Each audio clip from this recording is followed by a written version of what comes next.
આગળ વધી અન્ય સમાચાર તરફ તો આણંદમાં શિક્ષકના ડરથી હાઈસ્કૂલનો વિદ્યાર્થી ઘરેથી ચાલી નીકળ્યો હોવાનું સામે આવ્યું છે।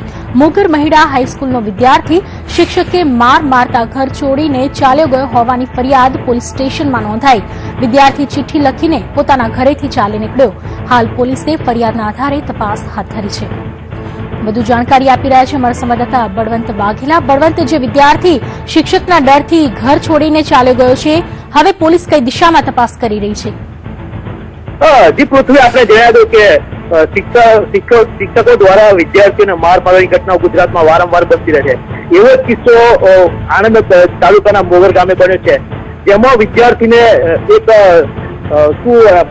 નેટ છોડવા બાબતે વિદ્યાર્થીને શિક્ષકે જોર માર મારતા વિદ્યાર્થી એક ચિઠ્ઠી લખી અને પોતાના ઘરેથી ભાગી ગયો છે।